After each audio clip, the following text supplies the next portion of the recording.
Je te remercie pour d'avoir accepté justement cette invitation à nous parler de ton documentaire que j'ai eu personnellement la chance de visionner en exclusivité. Merci en tout cas pour ce cadeau. Et c'est vraiment le documentaire le plus probant que j'ai visionné sur les ovnis, et j'en ai vu pas mal quand même. Et on sent que le réalisateur connaît vraiment le sujet. Et c'est rare. Donc je voulais te féliciter pour ça, tout d'abord. Merci beaucoup, c'est Et gentil. je t'en prie, c'est vraiment sincère parce que tu as vraiment fait un énorme travail. On voit que tu connais vraiment bien le sujet et que tu as voulu mettre en avant certains aspects du phénomène qui sont souvent ignorés dans les documentaires qu'on a l'habitude d'observer, de visionner dans des chaînes conventionnelles. Moi, la première question que j'ai à te poser, c'est de savoir comment j'en ai arrivé à t'intéresser tout d'abord aux ovnis, au point d'en faire un documentaire, et si tu veux aussi te présenter dans un premier temps. Avec grand plaisir. Alors, donc, dans un premier temps, donc mon métier aujourd'hui, c'est réalisateur. J'ai la grande chance de faire des films sur des sujets qui m'intéressent et j'espère que ça continuera et qu'on continuera à nous accorder du budget pour faire ce genre de film. Pour parler de Planète Aventure et Expérience, donc la chaîne qui a acheté le film. J'ai beaucoup de reconnaissance pour le travail qu'ils font parce que je pense qu'aucune autre chaîne ne serait allée sur un documentaire comme ça et nous aurait donné la liberté qu'on a eue. Parce que j'ai eu énormément de liberté. Bien entendu, après, on discute de la forme de ces choses-là. Mais je peux vous assurer qu'il n'y a pas eu de censure, il n'y a pas eu de on doit couper ci, ça, non, ça, on ne peut pas le dire. J'ai été très libre sur la forme du scénario, sur les gens que je voulais mettre dans le documentaire. C'est toujours, voilà, C'est c'est bon, toujours un petit excuse-moi. peu des discussions à avoir, mais vraiment, je les remercie encore parce que sans eux, bah, il n'y aurait pas de film aujourd'hui. Ni d'ailleurs mon producteur. La production, donc, c'est Galaxy Press. Et ça a été produit par Fabrice Papillon, qui lui, a l'habitude de produire des films scientifiques. Et alors, ce qui est génial, du coup, c'est qu'il m'a apporté aussi son expertise, parce qu'on va dire que moi, je suis plutôt un rêveur et j'aime les sujets comme ça, à la limite de la science. Hein. Je ne dis pas que c'est pas compatible, mais en tout cas, par la science classique, ce sont des sujets qui sont encore un peu difficiles à être admis. Et donc, c'était génial de pouvoir bosser avec quelqu'un comme Fabrice parce que il me remettait, on va dire, un petit peu dans le droit chemin, là où moi, j'avais envie de partir à droite à gauche. Et ça a été une belle collaboration. Et ça a permis de faire ce film. Ce documentaire, pour moi, c'était important de le faire parce que j'ai vu que les choses étaient en train de changer à partir du 16 décembre 2017, quand le Pentagone a déclaré avoir ce programme secret de recherche sur les ovnis, que ces vidéos sont sorties, qu'il y a eu la création de To The Star Academy. Enfin, tout ça, tout d'un coup, pof, sort de nulle part.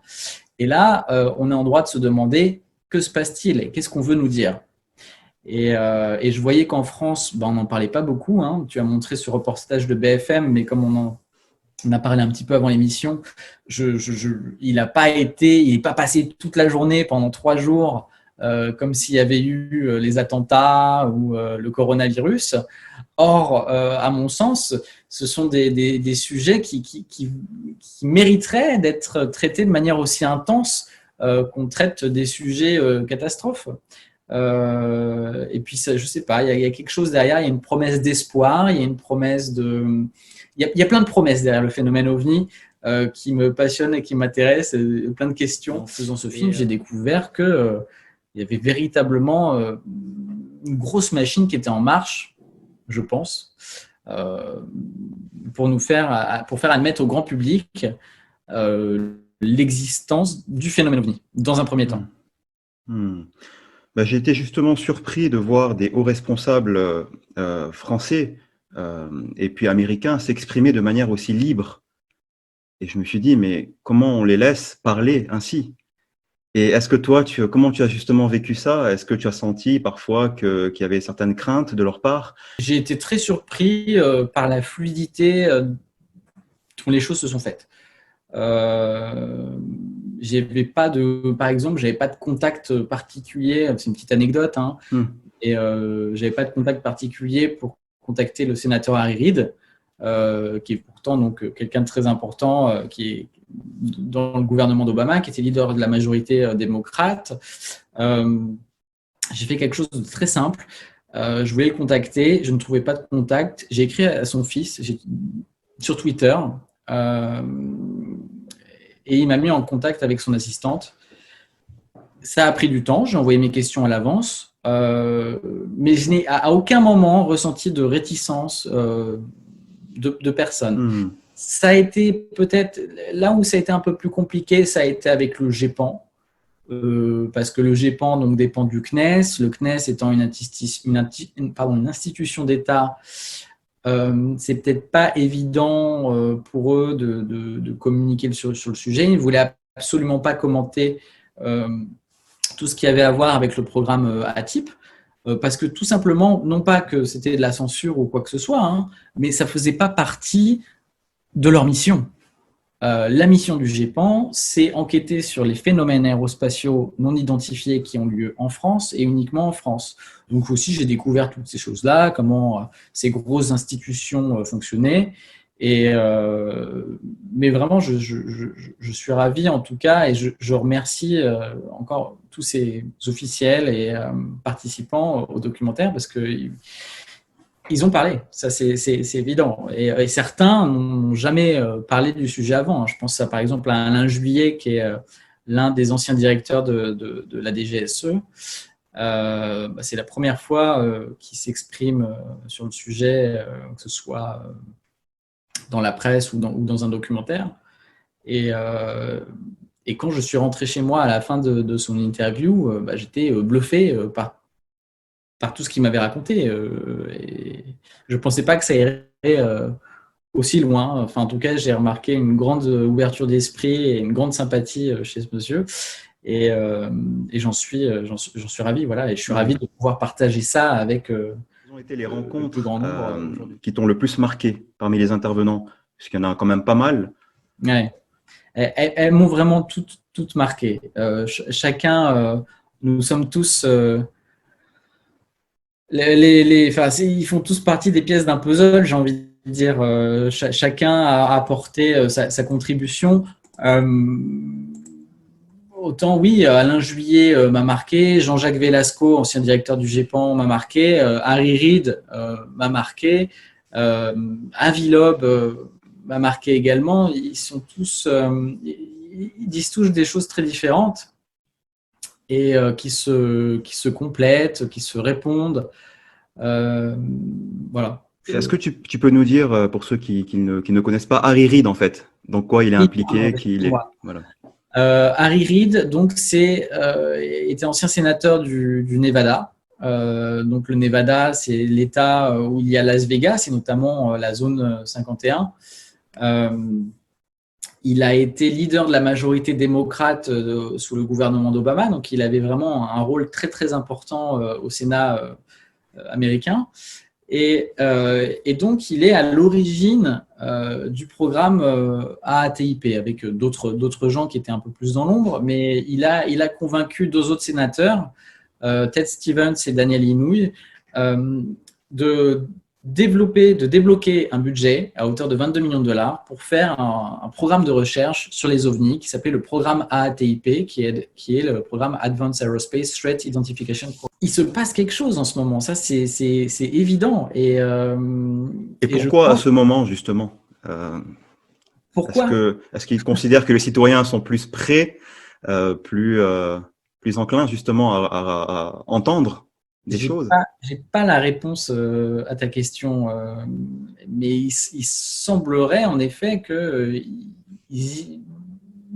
en tout cas, il se passe quelque chose. Je veux dire, on ne peut que constater qu'ils communiquent de plus en plus sur le sujet. J'aurais beaucoup aimé interviewer Luis Elizondo. Donc, Luis Elizondo, c'était le directeur du programme ATIP, donc, qui a été initié par Harry Reid. C'est lui qui était responsable donc, des recherches, de tout le programme. Il dit il intervient dans les médias aujourd'hui. Il dit avoir quitté le programme parce qu'il disait que, je crois, il n'avait pas assez de financement, qu'il fallait aller plus loin. Enfin, il avait des désaccords, en tout cas. Et il rejoint Tom DeLonge et d'autres spécialistes du phénomène OVNI, comme le docteur Al Puthoff, pour créer To The Star Academy, qui est une société privée qui cherche encore des fonds aujourd'hui et qui font partie de cette divulgation au grand public. Il faut dire qu'ils font énormément de travail de communication, notamment, il est probable qu'on leur doive la sortie de ces 3 vidéos, mais on ne sort pas non plus, c'est ce que dit, c'est pas moi qui le dis, hein, c'est Luc Dini, qui est le président de la commission Sigma 2, qu'on voit aussi dans le film, hein, qui est une commission au sein de l'Association aéronautique et astronautique de France, qui étudie de manière scientifique les phénomènes aérospatiaux non identifiés. Des gens, des officiels comme ça du Pentagone, pour lui, c'est très difficile d'imaginer qu'ils se mettent à parler comme ça du sujet s'ils n'y ont pas été autorisés et s'il n'y a pas, comme il le dit très bien, il utilise ces mots-là, un certain cadrage. Donc, un certain cadrage, ça veut bien dire ce que ça veut dire. Ça veut dire, vous avez le droit de dire ça, ça vous ne pouvez pas le dire, ça vous pouvez le dire, ça vous ne pouvez pas le dire. Il suffit juste, par exemple, de regarder la vidéo de David Trevor, qui est l'un des pilotes qui a observé les ovnis qui ont été filmés. Et vous regardez son interview sur Fox News et son interview sur CNN, c'est pratiquement la même au mot près, hein. Donc, il avait un texte déjà préparé pour dire, voilà, j'ai vu ça, ça s'est passé comme ça, comme ça, comme ça, surtout pour ne pas déborder et aller plus loin. Mais ce qu'il dit, c'est quand même fort parce qu'il termine son interview, celle de Fox News, en disant « Je crois, comme les autres pilotes ce jour-là, que ce que j'ai vu, ce n'était pas de ce monde. » C'est l'une des questions que j'allais te poser. On a l'impression d'être face à une entreprise de communication.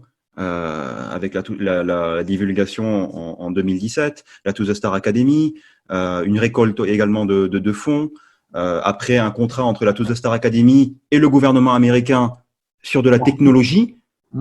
Et c'est quand même étrange tout ça. Ça veut dire que la To The Star Academy joue aussi un peu un double jeu. Et notamment Al Puthoff qui dit à un moment donné, il parle de métamatériaux récupérés éventuellement d'un ovni. C'est quand même fou de dire des choses pareilles. Oui. Moi, c'est sûr, c'est une des choses qui m'a vraiment interloqué parce que donc Al Puthoff est l'un des scientifiques qui a fait partie du programme AATIP. Quand on regarde, ça a été déclassifié. Il y a une liste des 38 champs de domaines qui ont été étudiés au sein du programme ATIP, qui a été rendu public grâce à la loi d'information. La FOIA, hein, c'est ça. C'est ça, Freedom of Information Act. Voilà. On peut retrouver donc les champs d'études du programme ATIP et il y a parmi ces programmes, parmi ces champs d'études, les métamatériaux. Ce qui sous-entend donc qu'ils auraient entre leurs mains, et Al Puthoff donc l'a déclaré, des échantillons qui proviennent de crash d'OVNI. C'est ce qu'il a déclaré même. Il a dit que ça viendrait d'un crash supposé. Donc, c'est même pas un éjecta. C'est-à-dire, on n'est pas en train de parler de quelque chose, parce que des fois, il y a les éjectas, c'est-à-dire le système de propulsion de certains objets ferait tomber des petits bouts de métaux en fusion qui sécheraient après sur le sol. Hein. Il y a plusieurs cas comme ça. Mais là, il parle carrément d'un morceau de vaisseau. C'est encore autre chose. Et il y a un des officiels, je ne vais pas citer son nom, mais avec qui j'ai eu des échanges en privé, qui m'a rappelé le témoignage de l'ambulancier de Roswell, qui expliquait en fait que ce qu'il avait vu, les morceaux qu'il avait vus, soi-disant du crash de Roswell, étaient stratifiés, étaient en couches, un peu comme... on va dire un oignon, hein, mais bon, on parle de métaux. Et ça lui est revenu à l'esprit, ce témoignage de cet ambulancier de Roswell. Et quand il a vu le film, il me dit, mais Al Puthoff décrit ça. Il décrit un métamatériau stratifié fait au micron, près, enfin même en dessous du micron. Ils ont montré ce débris à des gens spécialistes dans les matériaux. Ils disent mais on ne comprend pas qui ferait ça et pourquoi, et on ne sait pas comment fabriquer telle chose aujourd'hui. Donc ça les interroge beaucoup. Vous avez, j'ai vu la chance d'interviewer Jacques Vallée il y a quelques années, et Jacques Vallée, donc qui est Le un pape. des on va dire, de la recherche sur le sujet OVNI, dit librement depuis, je crois, 2017. Moi, j'avais été à sa conférence à l'Institut Métapsychique où il C'est avait ça. parlé À justement Paris, ouais. des échantillons et des matériaux d'OVNI sur lesquels il travaillait. Jacques Vallée, j'aurais beaucoup aimé pour l'interviewer aussi pour le film. Il fait partie de ce mouvement-là. Il connaît tous ces gens. Il connaît le sénateur Reid, il connaît Al Puthoff. Sachant Voilà, que Jacques Vallée a fait partie du NIDS également. il a fait partie Euh, de l'IS, tout à c'est fait. ça, qui est un Voilà. organisme qui a été Créé par fondé Robert par Bigelow, Bigelow. Voilà. qui était le contractant donc, du programme AATIP. Je te remercie, c'est tellement vaste. Est-ce que tu aurais eu des contacts avec Robert Bigelow, qui est un milliardaire américain, une des plus grandes fortunes des États-Unis, donc il s'intéresse beaucoup au phénomène OVNI et au paranormal en particulier, puisqu'il y a consacré énormément d'argent et beaucoup d'ufologues, de passionnés dans ce domaine le remercient justement pour ça. Et il a notamment travaillé sur le fameux ranch de l'Utah qu'il a acheté, voilà, qu'il a acheté, et puis dans lequel les membres du NITS, qui est un organisme, on va dire scientifique, mis en place par Bigelow, dont Jacques Vallée a fait partie, Al Puthoff et d'autres spécialistes, pour justement analyser les phénomènes paranormaux qui se déroulaient dans ce ranch. Et vu que c'était une recherche privée, on n'a jamais eu les rapports, les résultats d'analyse de leurs travaux qui ont duré des années, puisqu'ils ont carrément squatté autour du ranch pour analyser tout ce qui se passait. Il y avait des phénomènes de type OVNI, mais également d'autres phénomènes paranormaux qui se produisaient autour. Et on n'a jamais eu ce rapport. Et il y a des rumeurs qui disent que justement, ce rapport est resté officieux et qu'il aurait incité le Pentagone à mener des recherches très sérieuses sur le phénomène, puisqu'on avait vraiment des scientifiques qui étaient posés là-bas et qui ont justement qui l'ont analysé avec leurs outils, quoi, les outils dont ils disposaient, et qui étaient vraiment importants. Alors, j'ai pas eu la chance de pouvoir être en contact avec Robert Bigelow. C'est pas faute d'avoir essayé de le rencontrer. Mais par contre, le sénateur Harry Reid, ça c'est quelque chose qu'on n'a pas mis dans le montage du documentaire, parce que déjà on a un temps limité pour monter, expliquer les choses. Et j'ai volontairement pas mis la partie sur le ranch parce que j'avais un peu peur, pour être tout à fait honnête, que ça discrédite le discours d'autres intervenants. C'est-à-dire que, encore une fois, ce film, je l'ai fait pour les gens qui sont sceptiques sur le sujet. Et je pense que leur parler d'un ranch avec des activités paranormales. Bien sûr. Ça mériterait un documentaire à part entière. Et ça mérite en effet, en plus pour expliquer bien les choses, un documentaire à part entière. Et puis il aurait fallu encore plus aller là-bas et filmer des choses, y passer du temps. Donc j'ai passé cette séquence-là. Mais donc dans l'interview que j'ai faite du sénateur, il m'a confirmé, et ça c'est sur la bande de la caméra, donc peut-être qu'un jour, si la production le veut bien, je sortirai des bonus que je diffuserai sur YouTube gratuitement. Le sénateur confirme en effet que ce qui l'a motivé pour lancer le programme AATIP, ce sont ce que lui avait rapporté un ami, il ne m'a pas cité son nom, mais qui travaillait pour la DIA, qui est la Defense Intelligence Agency, qui lui a parlé du ranch Skinwalker et de ce qui se passait là-bas.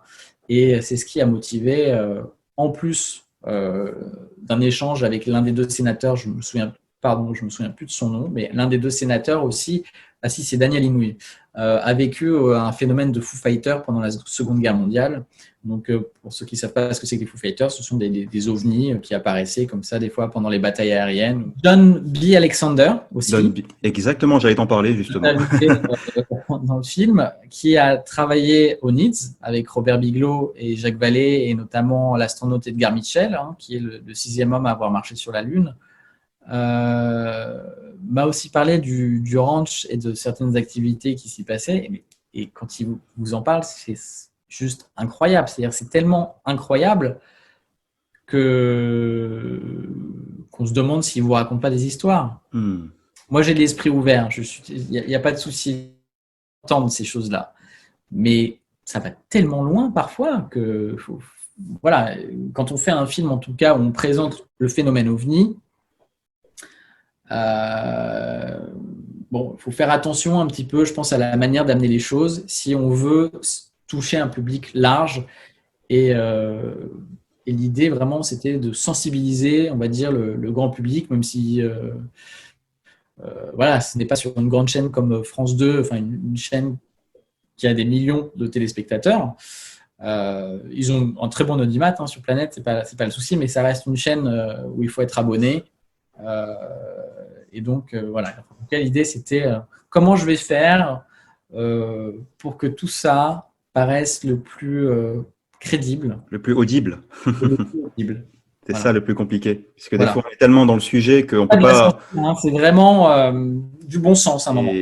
C'est justement, moi, ce qui m'a un peu touché dans ton documentaire. À un moment donné, il y a Harry Reid qu'on interroge au début, et puis qui dit il faut vraiment qu'on se presse dans la recherche des ovnis, puisqu'il y a les Russes, il y a les Américains, il y a les Chinois qui s'y intéressent. Donc nous, les Américains, il faut qu'on les dépasse, quoi, limite. C'est une lecture que je fais. Donc il faut vraiment qu'on fonce et qu'on mette les moyens pour s'intéresser aux ovnis. C'est pas une lecture.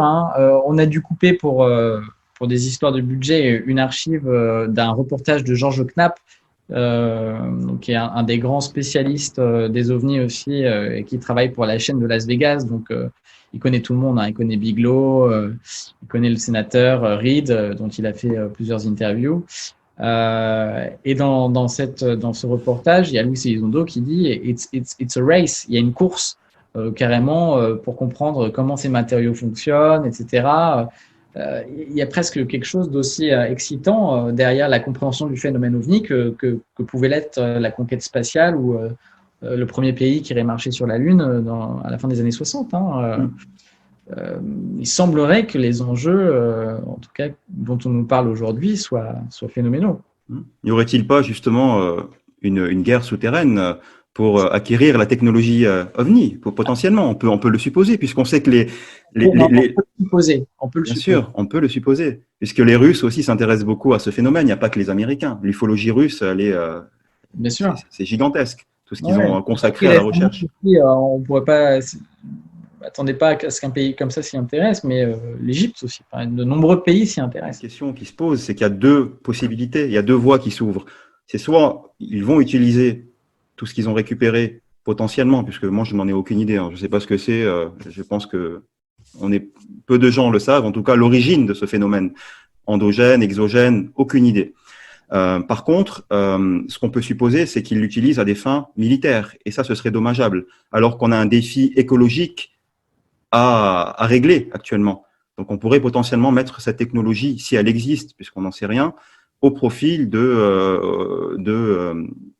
du développement durable. Je suis tout à fait d'accord avec toi. C'est d'ailleurs un des aspects dont on parle dans le film, peut-être un peu trop rapidement, mais bon voilà, il y a tellement de choses à dire sur ce sujet qu'il faut aller vite. Mais moi, il y a quelque chose qui m'interroge, c'est que je me souviens des premières vidéos de To The Star Academy. Il y avait cette promesse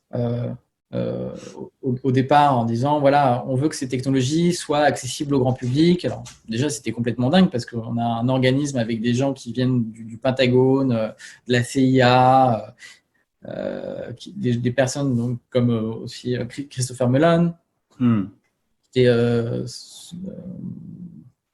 député à la défense. Il y avait de très hautes responsabilités.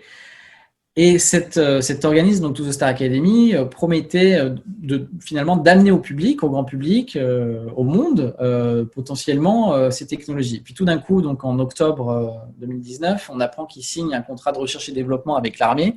Donc là, on se demande qu'est-ce qui se passe. C'est-à-dire qu'on on va offrir ça au monde, et après, ça redevient presque dans le champ de la recherche militaire. Donc, j'ai pas de réponse.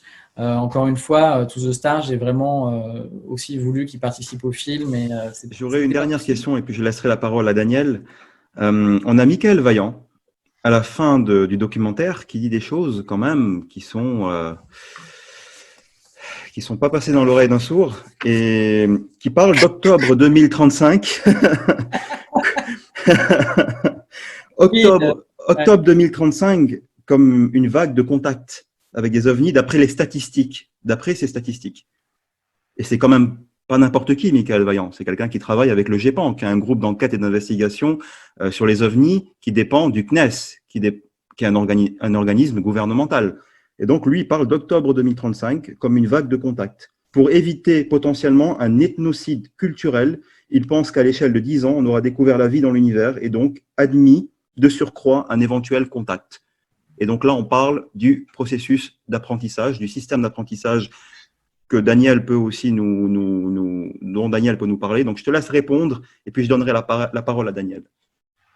Michael, il est donc statisticien. Lui, son truc vraiment, c'est, il a un esprit très ouvert, mais c'est vraiment quelqu'un des chiffres. Les tableaux Excel, il connaît. Moi, c'est un truc qui me rebute complètement. Mais ce genre de personne est capable de voir des liens absolument incroyables. Alors, il s'est aussi basé, il le dit dans le film, hein, sur les travaux de Jacques Vallée.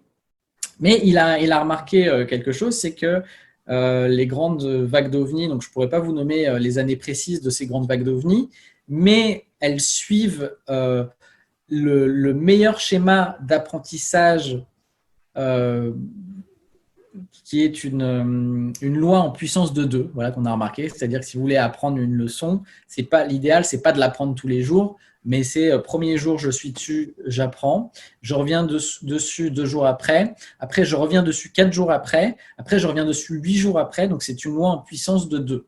Et lui, il a remarqué donc que les vagues d'ovnis, les grandes vagues d'ovnis, les moments où il y avait des observations massives d'ovnis, suivaient cette loi d'apprentissage qui est idéal pour le cerveau humain, avec voilà, en loi de puissance de 2,04 exactement, comme il le dit. Et ça l'a amené au fait que pour lui, donc la prochaine, en suivant donc toutes ces grandes vagues d'ovnis, la prochaine grande vague aurait lieu en octobre 2035. Et du coup, il s'est demandé si ce ne serait pas l'année du contact, étant donné que ce qu'on est en train de vivre aujourd'hui et potentiellement, voilà, enfin, il suffit même de regarder, c'est un petit truc qui passe un moment dans le film, mais récemment, donc j'étais en plein montage, ça n'arrêtait pas, ça continuait encore les infos, puis c'est pas terminé, vous allez voir, c'est-à-dire que là mon film sort, mais les infos continuent à sortir. Il faut être vigilant sur ces informations. La NASA, le directeur de la NASA, en octobre, dit je sens qu'on n'est pas loin de trouver de la vie dans le système solaire, mais de la vie extraterrestre, mais je ne suis pas sûr que l'humanité soit prête à l'entendre. Il avait une crainte vis-à-vis de ça. Et, et nous qui sommes des passionnés et qui avons à tout prix envie qu'on nous dise qu'il y a de la vie dans le système solaire ou dans l'univers, mais il y a des gens, ils ne sont pas du tout prêts à entendre ça. Et ça, il faut aussi, nous, passionnés, puissions l'entendre. Et ayons peut-être un discours rassurant sur le sujet, et, soyons préventifs, voilà, avec en tout cas de la bienveillance pour les gens qu'on pourrait rencontrer, des amis, de la famille, qui pourraient avoir peur de ça. Moi, j'ai vu de la peur quand j'ai parlé à des gens du sujet et du film sur lequel je travaillais. Certains avaient des réactions de peur. Et je trouve ça... et j'essaye souvent de les rassurer en disant, il semblerait que depuis le temps qu'ils nous visitent, ils ont l'air plutôt bienveillants parce qu'ils ont l'air tellement en avance sur nous quand on voit, encore une fois, si c'est des extraterrestres, plein d'autres choses. Mais ce phénomène est plutôt bienveillant. Et donc, il y a peut-être pas de raison d'en avoir peur. Alors après, je passe le sujet des abductions, qui est pour moi encore un autre sujet. Il y a des gens qui en ont souffert, etc. Mais c'est bon. J'ai envie de croire, et ça c'est à titre personnel, que il y a quelque chose, une intelligence qui est bien plus grande que nous, qui nous surveille, qui nous accompagne d'un œil bienveillant, un peu comme un adulte le ferait avec son enfant, voilà, qui voudrait lui faire découvrir le J'étais monde. impressionné par les débris qui sont montrés et dont parle Al Puthoff. Et il dit à un moment donné, ces débris proviennent d'un disque volant qui s'est écrasé, ou d'un ovni qui s'est écrasé. Alors la question c'est… probablement, hein, il utilise quand même le conditionnel. Hein. Ouais, d'accord. Est-ce que tu as eu des informations par la bande ou comme ça qui montrent qu'on a peut-être récupéré un disque, soit en 47 à Roswell, soit en 48 à Aztec? Est-ce que tu as des informations? Est-ce que tu as pu avoir Ça me fait un Tu te touches le nez, hein, donc là il y a une analyse body language qui est assez… Fais attention à ce que tu vas dire. Hein. Le nez me gratte souvent. Alors c'est une question qui vient à l'esprit parce que lorsqu'on récupère des débris, ça veut dire qu'on a récupéré un ovni taux-les-boulons et donc derrière il y a forcément un engin matériel. Donc est-ce qu'on en a trouvé un? Est-ce qu'on l'a désossé? Quelles connaissances on en a tiré? Alors je ne sais pas si tu peux répondre à cette question, mais voilà. Si, je peux. Je l'ai dit tout à l'heure, c'est-à-dire que y a un des intervenants du film avec qui j'ai échangé, qui a vu le film, qui a, lui, ça lui a fait penser qu'il pouvait s'agir de Roswell. Par rapport au témoignage des ambulanciers, qui a décrit les morceaux qu'il avait vus comme étant stratifiés. Je ne dirai pas le nom de l'intervenant qui m'a dit ça, parce que je ne sais pas si il m'a. Enfin, on n'a pas discuté, mais s'il était d'accord que je révèle ou pas que lui-même ait dit ça. Mais en tout cas, ça m'a interrogé. Très clairement. Mais maintenant, c'est difficile de dire ça vient de Roswell ou d'Aztec. Mais il paraîtrait que quand quelqu'un comme Al Puthoff s'exprime sur ce genre de sujet, que ce n'est pas un hasard. Et donc, laissons un petit peu le temps au temps et je pense qu'on saura bientôt. Mais je voudrais revenir aussi, enlever une archive du film, ça m'a fait un peu chier. Excusez-moi. Tu vas nous la raconter. C'était un peu difficile juste d'enlever cette archive, juste parce que ça coûtait cher en fait. Hein. C'est pas de la censure, encore une fois. Je voulais reprendre un extrait de Fox News où Luis Elizondo, donc, qui est l'ancien directeur du programme ATIP, est interrogé. Et il est interviewé par Tucker Carlson et qui lui demande: est-ce que vous pensez que le gouvernement américain a récupéré des échantillons d'OVNI? Et il dit oui.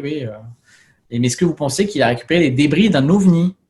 Et là, Luis Elizondo répond: écoutez, je ne peux pas beaucoup aller plus loin dans la discussion parce que je dois faire attention à ce que je dis. J'ai un non-disclosure agreement. Enfin, il est encore sous le sceau du secret. D'une certaine manière, mais il dit: je peux juste vous dire que oui, simplement oui, on a récupéré quelque chose qui vient d'un crash d'OVNI. Il ne dit pas ça vient de Roswell, il ne dit pas ça vient d'Aztec, il ne dit pas ça vient d'ailleurs, mais c'est énorme, vous imaginez, c'est comme si Fox News, c'est comme si on disait ça sur TF1 à une heure de grande écoute aujourd'hui. La question de Christophe, elle est bien là, parce que ça fait référence à Philippe Guimand. Est-ce que cette intelligence, ce serait nous-mêmes dans le futur? Après, je ne sais pas si c'est un sujet que tu abordes dans le film, mais est-ce que tu as eu des interlocuteurs qui ont évoqué ce sujet-là? Oui, non, c'est un sujet en effet que j'aborde pas dans le film. Encore une fois, c'est une histoire de temps, mais je trouve que c'est une hypothèse super intéressante. Une des personnes aussi qui m'en a parlé, c'est Yann Arzan, le directeur du MUFON aux États-Unis. Quand on va sur le site du MUFON américain, sur leur première page, il y a une liste à peu près de 7 ou 8 possibilités de la provenance des ovnis. Et cette liste est très intéressante. Et dans cette liste-là, il y a en effet nous dans le futur. Moi, je suis tout à fait ouvert à ça, notamment pour le fait que dans certaines observations d'OVNI, notamment Rendlesham, qui est un cas extrêmement connu, en tout cas, donc Jim Penniston, que j'ai rencontré aussi et que j'ai interviewé et que je n'ai pas mis dans le film, malheureusement, encore une fois pour une histoire de temps, explique qu'il est rentré dans une zone autour de l'OVNI où le temps a été changé, puisque lui, il voyait ses petits camarades qui étaient restés un petit peu en retrait ne plus bouger. Alors, pas bouger comme s'ils étaient figés, mais plus comme s'ils étaient au ralenti. Donc, lui, il a vraiment eu cette sensation d'effet Oz autour de l'OVNI. Donc, et puis, ça va bien plus loin que ça, Rendlesham, ce que Penniston a vécu, c'est-à-dire que il a fait le tour du vaisseau, il a touché le vaisseau, il a eu un espèce de code binaire, enfin pas une espèce, il a eu un code binaire qui lui est venu par télépathie apparemment. Et il a eu un syndrome syndrome post-traumatique suite à cette expérience, et il a noté ce code binaire en rentrant chez lui, et ce n'est une fois qu'il avait noté ce code binaire, ce qu'il avait vu en touchant l'OVNI, qu'il a commencé à se sentir déjà un petit peu mieux. Et des années plus tard, ce code binaire est analysé, nous montre des coordonnées GPS de lieux un peu partout sur Terre, hein, des lieux un peu spéciaux, hein, des lieux comme les grandes pyramides de Gizeh, Sedona, le temple d'Apollon en Grèce, un temple maya au Guatemala, enfin, des lieux voilà, comme ça un petit peu symboliques et un peu spéciaux. Et notamment, donc, dans ce message, il était écrit année 8100. Et donc Jim Penniston est assez partisan du fait que ce qu'il a touché ce soir-là était un objet qui venait du futur et des États-Unis du futur, parce qu'en plus le message était en anglais. Bah c'est dingue ce que tu dis là. Tu sais pourquoi? Parce que Fabrice nous a parlé du remote viewing, de la vision à distance, la semaine dernière, où il parlait du cas de Rendlesham qu'ils ont étudié en remote viewing, et les intuitifs parlent d'un engin fabriqué par l'homme.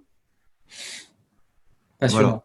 Donc je suppose que tu le savais pas, mais là voilà, et donc là tu nous racontes ça, et il y a une corrélation qui est assez flagrante, quoi.